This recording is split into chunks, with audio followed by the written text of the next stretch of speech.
Baiklah, Assalamualaikum warahmatullahi wabarakatuh. Perkenalkan, saya Khalida Zia. Di sini saya akan membahas tentang penetapan CCP pada pengolahan ikan layur, buku dan pemenuhan persyaratan dokumen ekspor ke Cina selama pandemi COVID-19 di PT LP Belawan Sumatera Utara.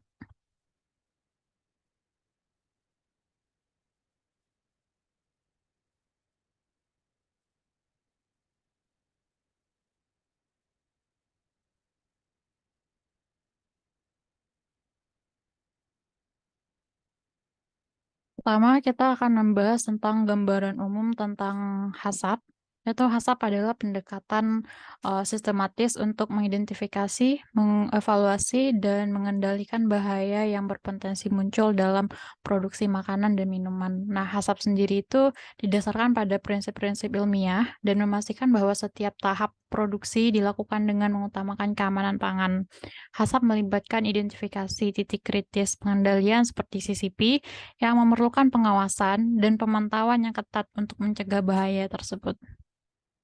Mengapa HACCP itu penting dalam industri makanan dan minuman? Itu karena keamanan pangan adalah prioritas utama dalam industri makanan dan minuman. HACCP sendiri itu menyediakan pendekatan sistematis yang efektif untuk mengendalikan bahaya dan mengurangi risiko kontaminasi dalam industri makanan dan minuman. Bahaya seperti kontaminasi mikroba, bahan kimia berbahaya, dan keracunan makanan dapat berdampak serius pada kesehatan konsumen.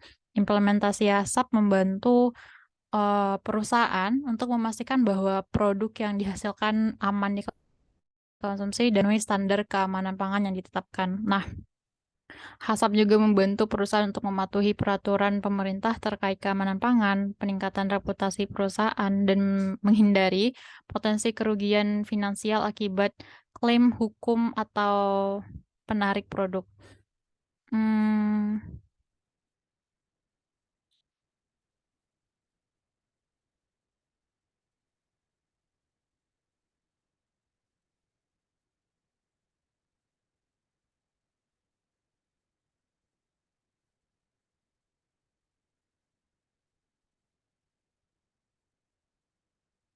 Di sini kita akan membahas tentang bagaimana implementasi HACCP fokusnya di PT LP Belawan Sumatera Utara. Nah, PT LP adalah salah satu perusahaan perikanan bidang ekspor dengan salah satu produknya adalah ikan layur buku dengan tujuan pemasaran yaitu ekspor ke negara Cina. Nah, penelitian ini dilakukan untuk mengetahui penetapan CCP pembekuan ikan layur dalam persyaratan dokumen ekspor ke Cina selama pandemi 19. Di sini kita akan lebih membahas bagaimana implementasi HACCP di PT ini. Mari kita lihat bagaimana penerapan HACCP dari PT LP. Hmm, kita bisa lihat dari deskripsi produknya, deskripsi produk yang dibuat oleh perusahaan sesuai dengan persyaratan BKIPM nomor 75 garing Cap BKIPM garing 20 tentang produk teknis penerapan sistem jaminan mutu berdasarkan konsepsi program manajemen mutu. Jadi itu bagaimana deskripsi produknya itu berdasarkan BKIPM dan deskripsi produk berisi informasi lengkap dari sebuah produk yang mencakup informasi mengenai komposisi, struktur kimia atau fisik, perlakuan, pengemasan, penyimpanan, daya simpan, dan lain-lain sebagainya. Kita lihat dari diagram alir penerapan HACCP. Penyusunan diagram alir dilakukan sesuai dengan SNI.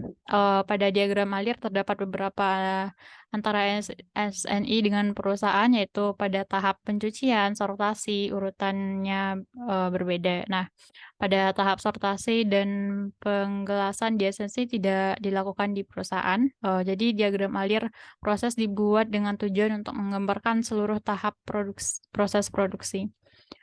Di sini kita lihat bagaimana analisis bahayanya.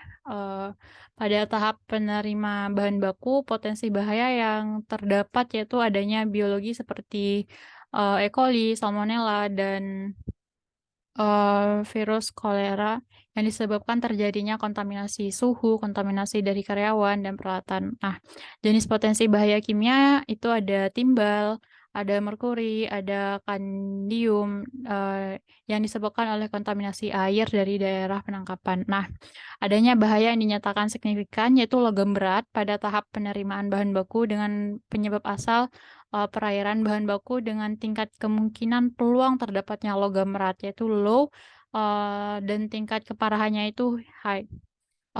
Identifikasi titik kendali kritis atau critical, CCP-nya itu, tahap yang termasuk dalam CCP yaitu CCP 1 penerimaan bahan baku, potensi bahayanya pada tahapan penerimaan bahan baku yaitu logam berat yang sudah ada pada saat ikan sebelum ditangkap di daerah perairan. Nah, bahaya signifikannya menjadi CCP adalah logam berat. Batas kritis logam berat adalah tidak ada penerimaan baku yang diterima perusahaan selain supplier yang di-approve perusahaan. Kandungan logam berat pada produk pangan itu harus minimum dari 0,5 miligram per kilogram. Nah, pemantauan batas kritis yang dilakukan dengan melakukan pengujian logam berat setiap 4 bulan sekali di laboratorium otoritas kompeten. Penetapan, CCP sendiri, tadi itu kita identifikasi lalu kita menetapkan, menentukan identifikasi titik kritis itu menggunakan pohon keputusan atau decision tree pada, setiap alur proses yang teridentifikasi memiliki bahaya yang signifikan. Nah, identifikasi dan analisa bahaya yang sudah dilakukan meliputi potensi bahaya biologis, fisika, kimia, dan, pada setiap diagram alir proses. Nah, bahaya yang signifikan itu menjadi CCP 1 dalam logam berat, batas kritis logam berat yang diterima perusahaan dari supplier yang di-approve itu perusahaan tidak boleh lebih dari, 0,5 miligram per kilogram. Dan juga kita harus melakukan penetapan tindakan koreksi, yaitu dengan melakukan tindakan koreksi pada, dilakukan adalah melakukan pengujian kimia, yaitu logam berat setiap 4 bulan pada penerimaan raw material sesuai dengan ketetapan perusahaan. Nah, jadi dapat kita lihat bagaimana penerapan CCP dari, penerapan HACCP dari PT LP itu, alur proses pembekuan ikan layur di perusahaan memiliki 10 tahapan. Proses dimulai dari penerimaan bahan baku, pencucian, sortasi, pencucian 2, penimbangan, penyusunan dalam pan, pembekuan, pengemasan dan pelabelan, penyimpanan produk, dan stuffing. Nah, 12, langkah HACCP telah dilakukan dengan baik, mulai dari pembentukan tim HACCP sampai sistem dokumentasinya. Tetapi ada satu alur proses yang merupakan CCP, yaitu terlewatkannya yaitu pada metal detektor, sehingga, bagaimana kandungan logam itu menjadi, CCP yang harus, segera ditangani, pada, perusahaan LP ini. Jadi sekian untuk saya penjelasan CCP HACCP dari PT LP, terima kasih. Wassalamualaikum warahmatullahi wabarakatuh.